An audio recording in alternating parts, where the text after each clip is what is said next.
Okay guys, hello! At the Noodling Guitar Player nga ulit. Ngayon, chromaticism tayo ulit. Ito yung continuation video about sa chromaticism. Ngayon, ang isi-share ko naman ngayon is yung 12-note scale. Ito yung major scale na may kasama yung mga sharps and flats. So, kaya siya magiging 12 notes. Pero technically, major scale pa rin siya. No, kasi yun yung magiging resolving notes natin. Pero ibang skala na to, guys. Tatratuhin natin as ibang skala, no? So, pakikita ko muna sa inyo yung major scale na naka-number system.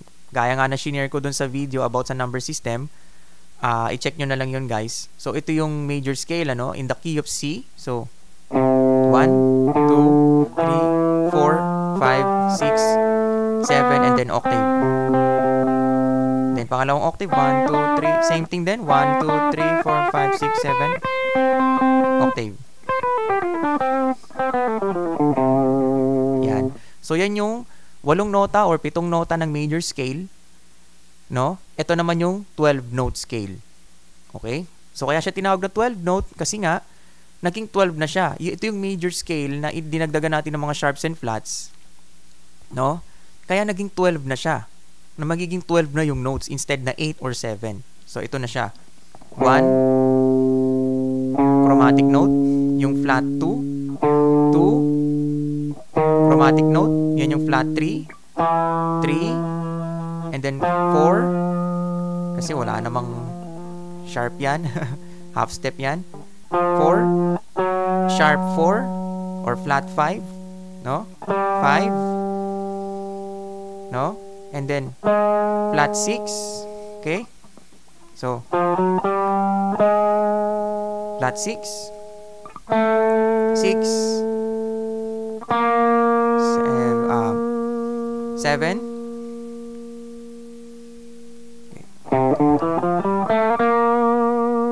7, no? Yung flat 7, okay? Hindi ito 7, ito kasi yung 7, eh. And then 7, and then 8. Okay? So, all in all, ganito siya. Kaya siya tinawag na 12 notes kasi 1, 2, 3, 4, 5, 6, 7, 8, 9, 10, 11, 12. No? Ito yung major scale na kasama yung kasama yung sharps and flats, no? 1, 2, 3, 4, 5, 6, 7, 8, 9, 10, 11, 12. Yan, okay? So ngayon, ang tanong, paano ginagamit itong 12-note scale? Ayan, yan ang tanong. Actually, marami siyang ways kung paano gamitin. Pero ang share ko lang ngayon is yung pamamaraan ko kung paano ko siya na i-apply sa musical scenario. Itong 12-note scale nga pala, marami siyang possibilities, guys.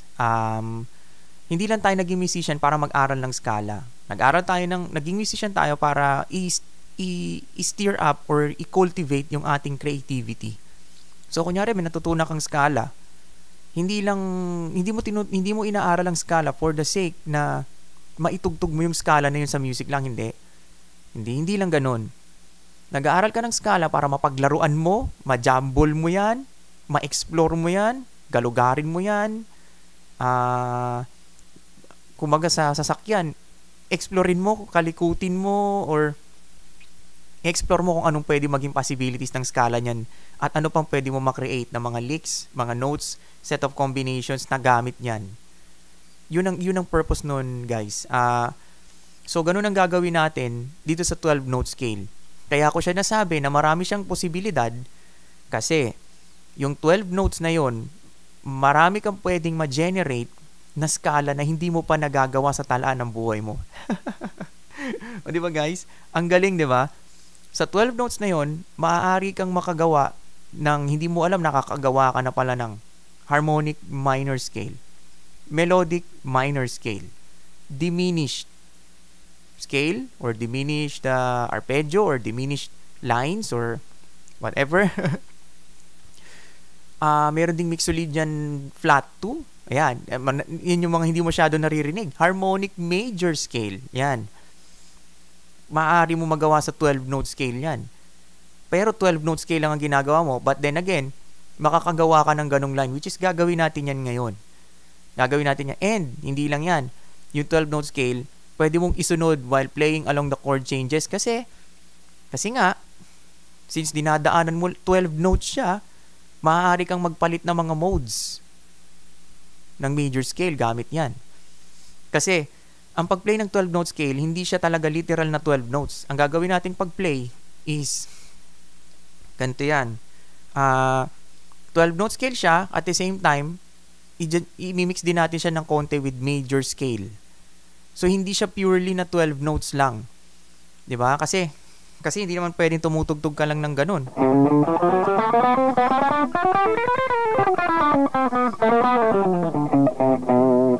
Hindi naman pwedeng ganun. So, kailangan in conjunction siya with the major scale. So, hindi lahat gagamitan mo ng 12 note. Pwede mong pagpalit-palitin. Major scale ka dyan. Or pwedeng pagsamahin mo si 12 note sa ibang part ng line mo. May 12 note ka, sa ibang part wala. Major scale lang. 'Di ba? So, dyan natin na-formulate yung mga iba't ibang klaseng lines na hindi mo ine-expect na magagawa mo. Like melodic minor scale. No? Harmonic minor scale. Harmonic major scale. Yan, yung mga ganyan. Yung mga hindi mo pa masyado na rin. Mixolydian flat 2. Mga Dorian flat 2. Mga ganyan-ganyan. Diba? Which is, gagawin natin ngayon, guys. Okay? So, ngayon, sige. Gagawin ko muna is, magpe-play muna tayo ng, ng backing track. Hanap tayo dito sa YouTube, no? Key of C. Okay.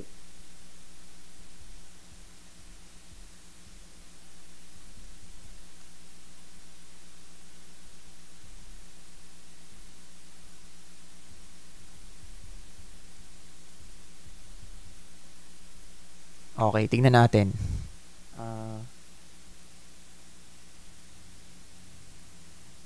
C major. Alright, so advertise. Okay. Okay. C major 7. Ayan, ha.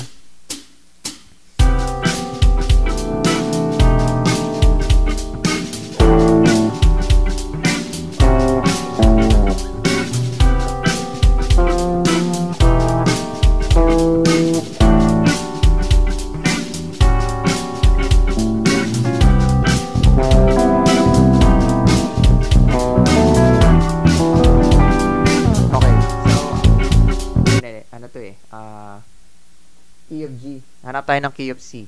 Medyo tayo. Sige, gawin na nating A minor. Pwede naman C major dun eh. Yan. Okay. So, A minor. Yan. Doon tayo kay Benz jam tracks. Okay? A minor.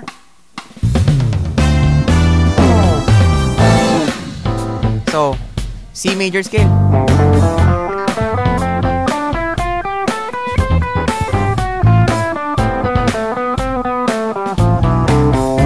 So, yan, no?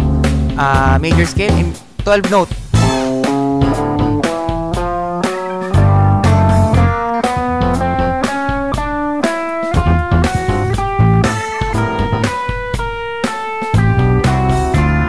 Wala pang phrasing to, guys, ha?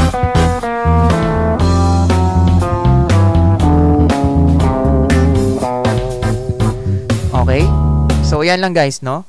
Pinakita ko lang sa inyo yung tunog ng 12 note scale, no?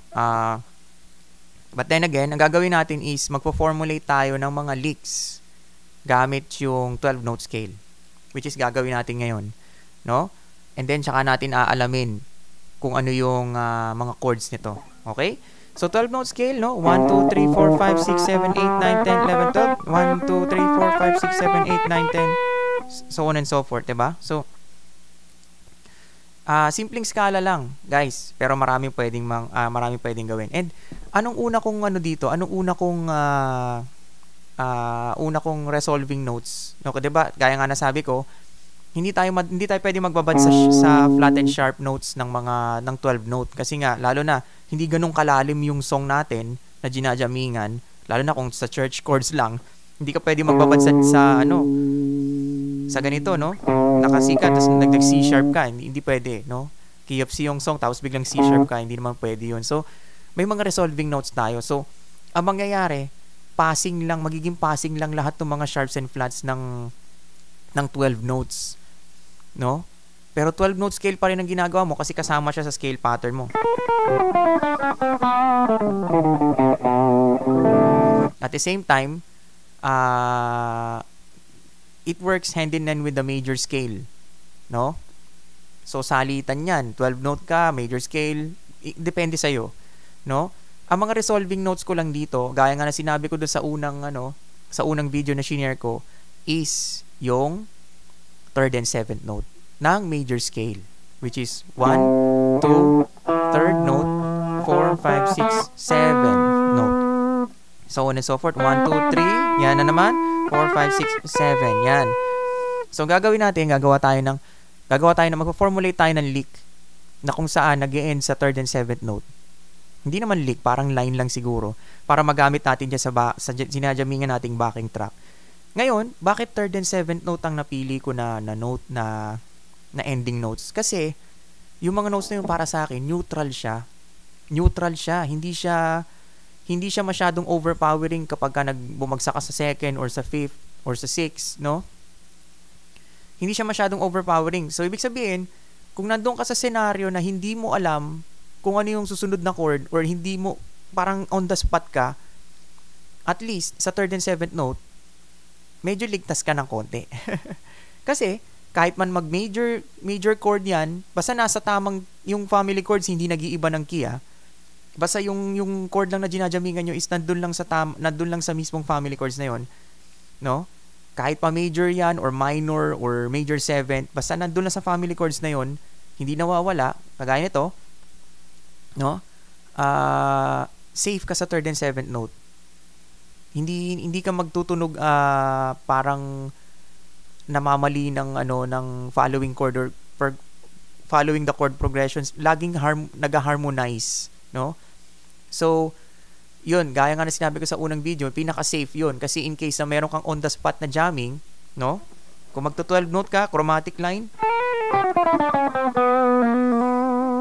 oh, diba? 7th note, diba?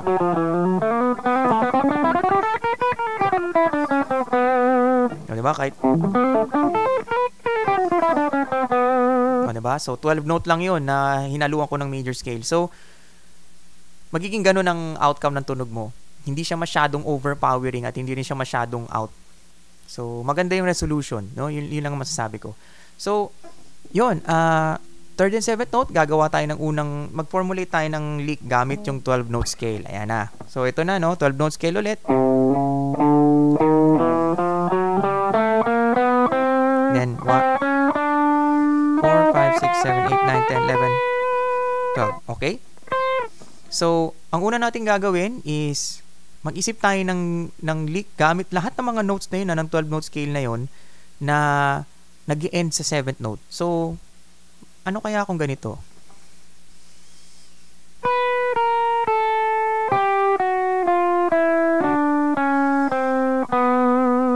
Okay? Ulit?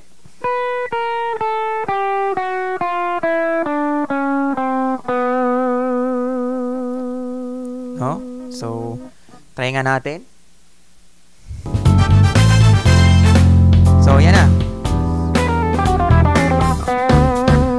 Diba? Pasok pa rin? Oh, pasok pa rin siya.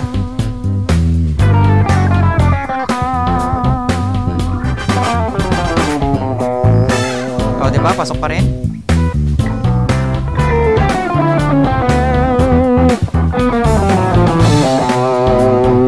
Diba? 12 note scale. Diba? So, ang nangyayari doon, hindi ako nag-end sa sharp notes. Nag-end ako sa 7th note. Tuloy-tuloy lang siya. So, yan yung unang lick. O, diba? Iba lang yung accent, pero so, kung first time ka palang gagamit ito, make sure na 3rd and 7th note, 3rd or 7th note ang ini-endingan mo. Hindi ka nag-e-end sa major notes, no?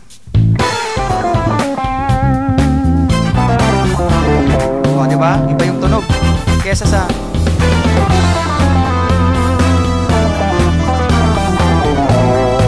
Diba? So, narinig yun guys. So, 12 note scale yun. And nalagay ko yung mga chromatic notes. So, simple lang. Yan. Diyan nagsisimula yan sa pagbagsak mo sa 3rd and 7th note ng major scale. Okay? So, yun, no? Isa sa mga line. Pwede mo pang explorein yan. Pwede tayong gumawa ng kahit ano dyan. So, ito sa scale pattern na to. 12 note scale. Pwede nating jumble-jumblein pa yan. So,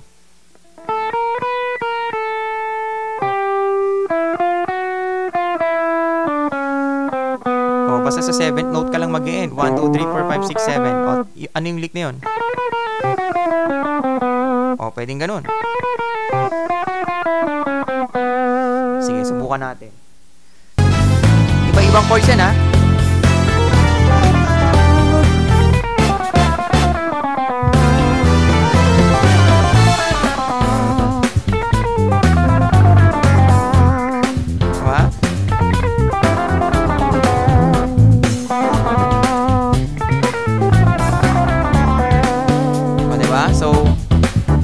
Pasok pa rin siya kahit galaw ng galaw yung chords.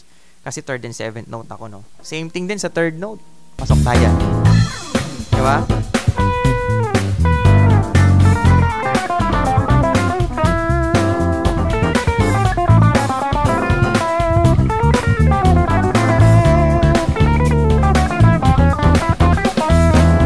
diba? So, kita niyo yun, guys. Iba talaga, safe talaga ang 3rd and 7th note kahit galaw ng galaw yung mga chords. So yun yung paggamit ko nito. And then isa pa, no, ang gagawin natin, i-expand natin yung ang gagawin naman natin ngayon, no, pagsasamahin natin yung 12 note scale at the same time, no, yung major scale. 12 note scale at the same time major scale, interchangeably natin siyang gagawin. Kasi hindi naman pwedeng puro ka lang 12. Hindi naman pwedeng puro ka 12 note, no? Kailangan meron ka ding major scale kasi para hindi nakakasawang tignan. Hindi nakakaumay pakinggan na puro ka na lang chromatic notes. So, para may balance siya, lagyan natin ng major scale ng konti. So, mangyayari, pagsasamahin na, diskarte mo yun, diskarte nyo yun, guys. Pwede mong pagsamahin. Pwedeng ganito maging take mo dyan. Pwede mong pagsamahin sa isang scale shape mo yung 12 note scale at saka major scale and pwede namang hiwalay. Para at least, depende sa'yo kung anong gusto mo, pero parehas lang yun, no? So, ako ang madalas kong ginagawa, since kaya ko naman ng hiwalay, kaya ko rin naman pinagsasama, ang una kong ginagawa is para masanay ko yung 12 note scale ko, pinagsama ko na siya. So, ganito ginawa ko. Ang una kong ginawa, in-expand ko muna yung major scale ko. Kaya guys, napaka-importante na in-expand natin yung major scale natin sa kahit anong posisyon. No? Madali lang naman true octaves yan, tsaka pare-parehas lang ang mga notes, kaya mahahanap nyo rin yun. So, ang gagawin natin, i-expand natin yung do, re, mi natin, or yung major scale natin sa ibang shape naman. So, diba, ito yung unang shape, yung normal na shape. Which is yung parang unang form, no? Ika nga, sabi nila, unang form. Gagawin natin, ganito naman. So, guys, major scale muna to, ha?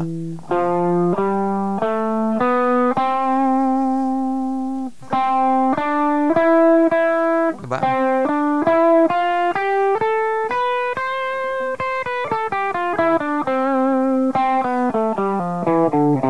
Okay, medyo in-expand natin ng konti, no? Medyo may ganun na siya ngayon. Okay? So, eto na. So, gagawin natin yon.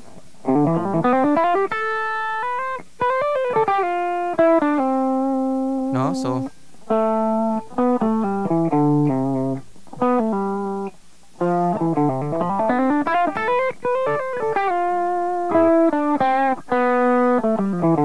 okay, so yun siya.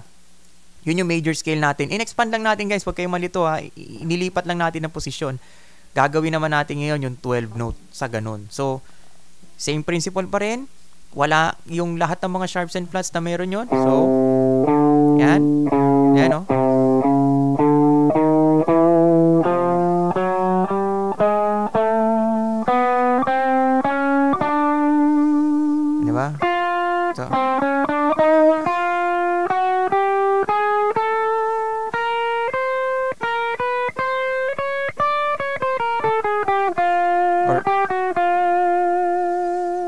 ba?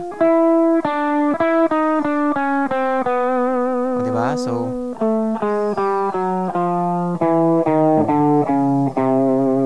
So guys, wag tayong malito dun ha. In-expand ko yung major scale ko and nilagay ko lang lahat ng mga flats and sharps na kung ano ang meron ang 12 note scale.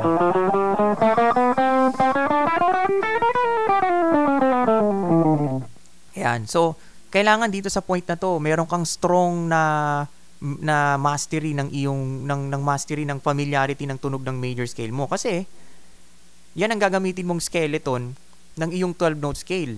Kasi hindi naman pwedeng, gaya nga nasabi ko, hindi ka pwedeng magbabad sa chromatic note ng 12 note scale. Kailangan ang kasunod nun either isang note na pasok sa major scale. So yun lang muna. Depende kasi since yung mga ginajamingan nating kanta is basic lang ang chords. So hindi mo talaga masyadong magagamit si 12 note scale na rekta talaga na kagaya ng major scale. So kaya nga interchangeably natin ginagamit si major scale at si 12 note. So, eto ginagawa ko yun guys. So, ngayon, ang gagawin natin, gagamit tayo ng major scale, tapos gagamit din tayo ng 12 note scale pag sasama-samahin natin ngayon. Okay? So, dito sa point na to, dahil pinagsasama natin siya, makaka-create tayo ng mga skala na hindi pa natin naririnig sa talaan ng buhay natin. Gaya ng melodic, gaya nga nasabi ko, melodic minor scale, mixolydian flat 2,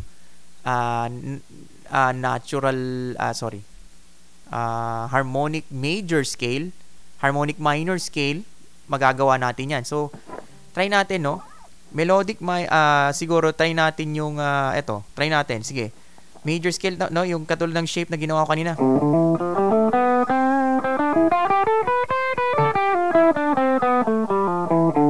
Okay, huwag tayong malito. Inurong ko lang yung major scale, in-expand ko lang, no? So, gawa tayo ng pagsamahin natin. So, dito, major scale, major scale, 12 note scale, tayo dito, major scale. Okay? Major scale.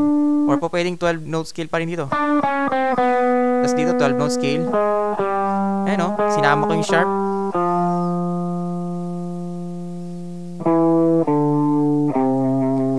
Or po pwedeng tas pa-forward na 12 note scale, then diba? So dun pa lang para nakagawa na tayo ng meron tayong ayun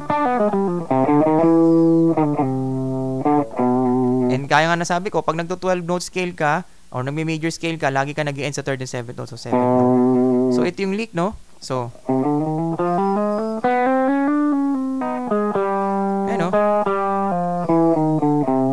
diba? Dahil sa 12 note scale na yun, nakagawa ako ng melodic minor scale or harmonic major scale. Ayan, may merong flat, 1, 2, 3, 4, 5. Diba? Sharp 5 or flat 6, no? Diba? So, ang galing, no? Sabay chromatic na 12 note scale.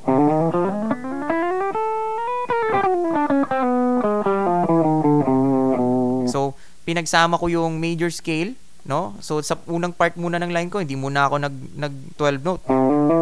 Pagdating dito, dun ako nag 12 note.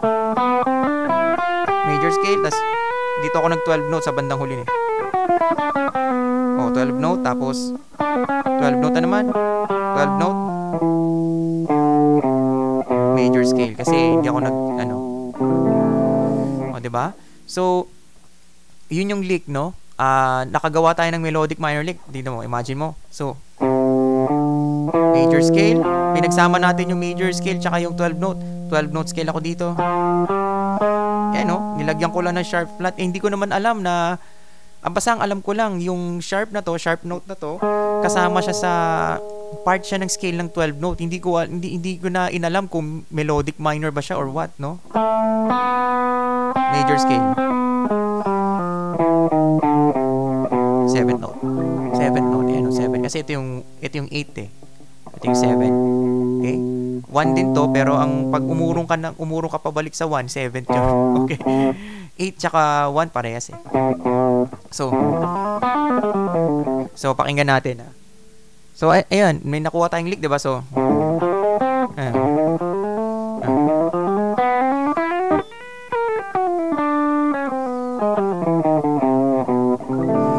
Okay, so pakinggan natin.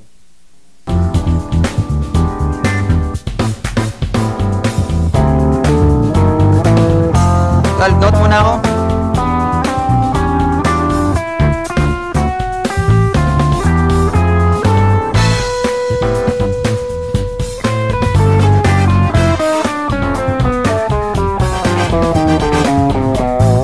Third 7th note.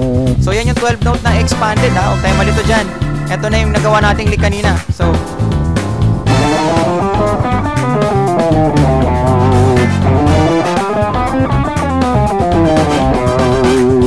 kunin natin sa mataas na octave. Mataas lang. 12 note.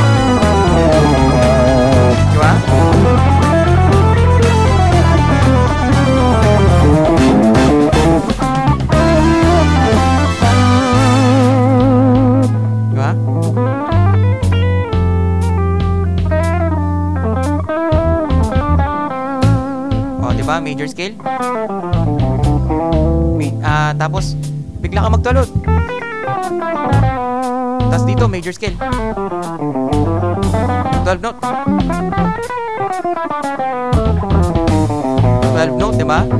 Major scale. 12 note.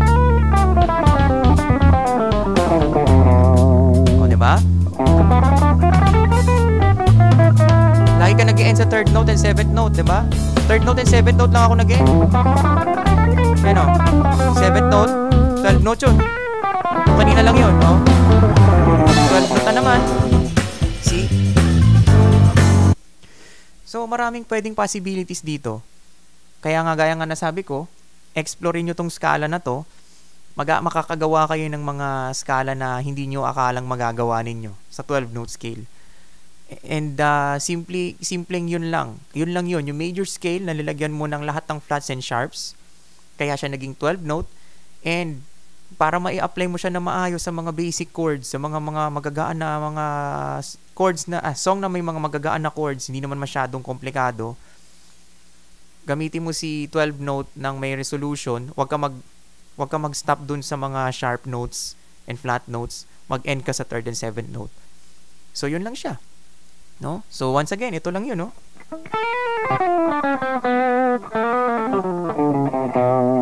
Yun lang siya basically.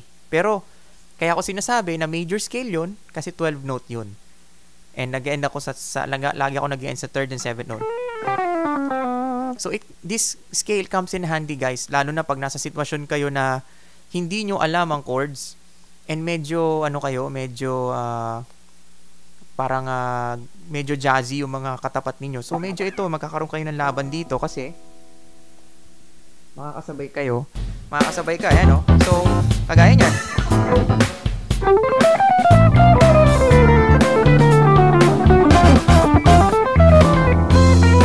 Major scale lang yun. 7th note, 12 note na nag-end ako sa 7th note.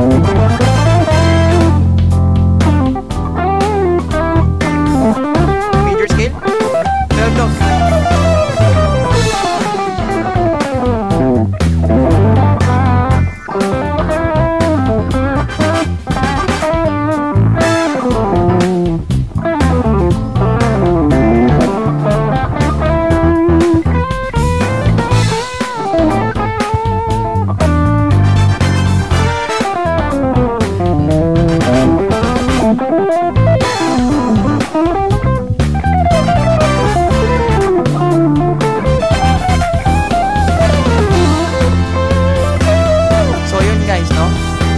Sa next video na i-share ko naman